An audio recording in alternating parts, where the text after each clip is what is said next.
Hey guys, welcome back to Based MMA. Sean Strickland has done it, guys, and I am lost for words.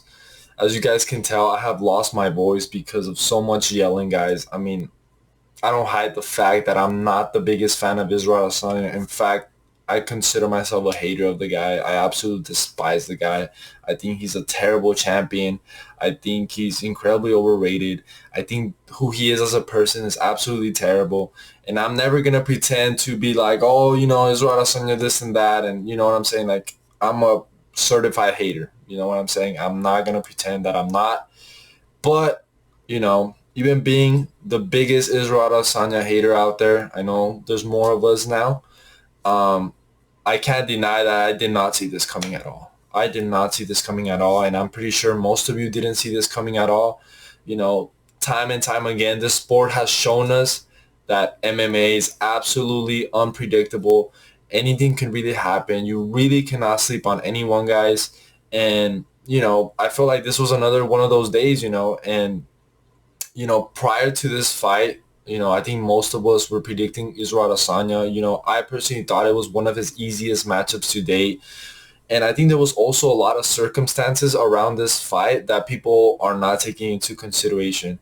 For one, Sean Strickland got this fight on a 1 month notice, guys. Adesanya knew he was gonna fight this September card for months. The UFC was trying to set up Dricus du Plessis and Robert Whittaker to fight Adesanya and make a 6 week turnaround, which is incredibly unfair. And I'll talk about the UFC, guys, because I think they're getting absolutely, they're becoming very corrupt and their biases are clearly showing, guys.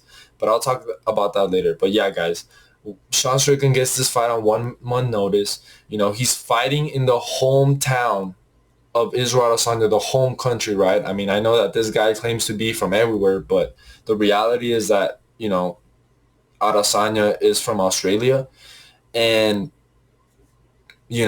just all the circumstances around the fight, the uphill battle for Sean Strickland, like stylistically, it's kind of funny. Like I was talking about to a family member, like right now, I was like, man, prior to this fight, I was kind of making fun of Sean Strickland's stance, the Philly shell stance that he has in his fights. And I feel like that stance, that defense that he has really came in handy for this fight. And it shows that styles make fights. And, he was like pairing a lot of Israel Adesanya's strikes. It was really helping him block the kicks as well.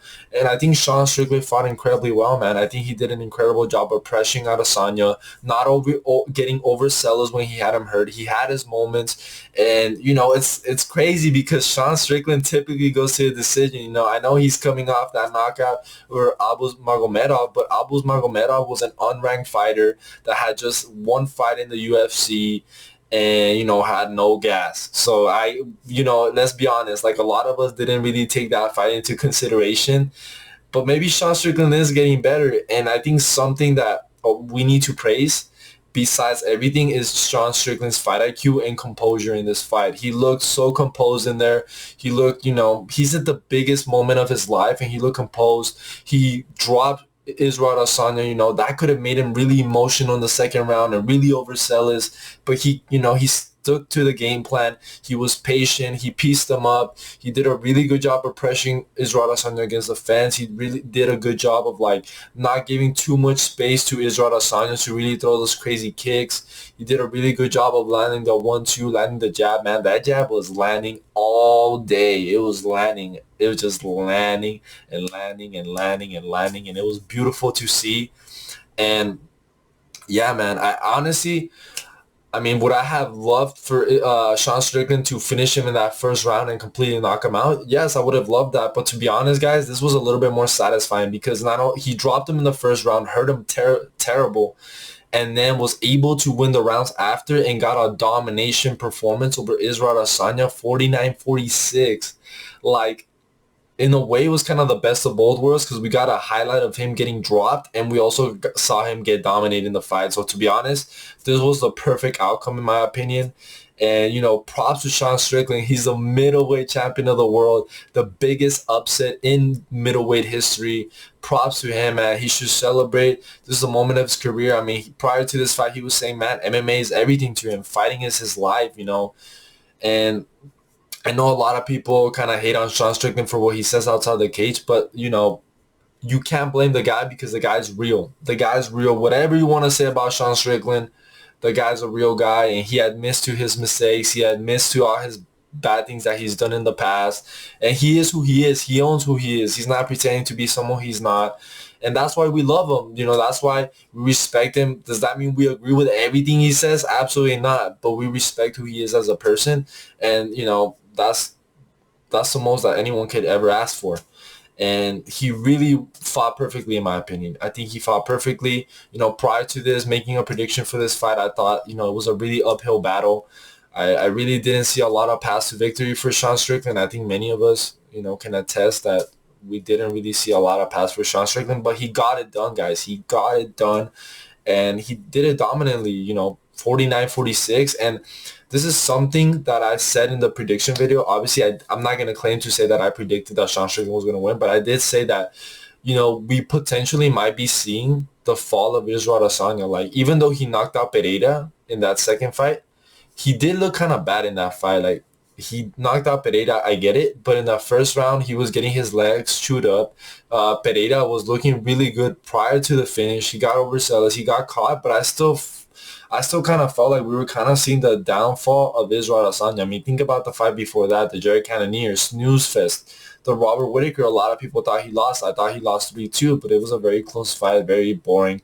Like, it was nothing like this fight. Like, this fight was a domination from Sean Strickland. You know what I'm saying? Like, yeah, I get it. Was there moments where it was a little slow? Yeah, but you could tell that Sean Strickland was winning the fight, A lot of Izzy's fights that were close, you could kind of be like, well, I don't know if Izzy's winning, but I guess the other guy isn't doing that much. So I guess Izzy's winning. That's pretty much like how people would see the fights. But no, guys, like, I really do think that Israel Adesanya is not the same.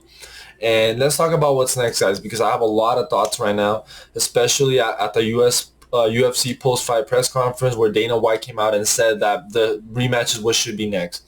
And if the UFC gives Adesanya the rematch, is corruption at the highest level, guys, because the reality is that when Adesanya lost the title to Pereira last November, he got the rematch, and I thought it was fine. It was fine because why? Because Israel Adesanya had never lost in the middleweight division. He defended his title a lot of times, and then he got the rematch. He won the title back. He's just lost the title after winning it back. You do not deserve an immediate rematch after that. He needs to fight a number one contender. And the fair thing to do is to make Dricus du Plessis versus Sean Strickland for the title and make the winner of Costa Hamzat fight Izzy, or you could also make Jerry Cannonier fight Izzy. But what I'm saying is that Israel Adesanya should not get an immediate rematch. It needs to fight somebody coming up because this wasn't like a fluke punch. This wasn't anything. No, the man got dropped in the first round and then he got dominated 49-46. And even that second round was a bit close. It could have been 50-45 in my opinion. But let's just be nice and give Israel Adesanya the second round, right? Even though he didn't really land anything like crazy. And I just think it's super unfair. I think that Sean Strickland needs to fight Dricus. That's the right thing to do. And the fact that the UFC is mad at Dricus du Plessis because he didn't want to turn around in 6 weeks is absolutely pathetic, Dana White. You're absolutely pathetic if you give Israel Adesanya a rematch. And if you're going to give Israel Adesanya a rematch, then you better give Aljamain Sterling a rematch. Then why didn't Charles Oliveira get a rematch? You know what I'm saying? Like, all these champions that have lost, you don't give them rematches. But when your poster boy loses a title fight right after gaining the title back, oh, now you're gonna give him a rematch? No, that's absolutely pathetic, and we need to call that out, guys. Please go comment on the UFC webpage, and I'm sure MMA Guru is gonna agree with what I'm saying. I'm sure Lucas Tracy's gonna agree. I'm sure Bedtime MMA is gonna agree with what I'm saying. all of us, the MMA community, we need to not bomb the UFC, but we need to go bomb that comment section and make sure that the UFC does the correct thing, which is make Sean Strickland versus Dricus du Plessis, because Dricus earned that, man.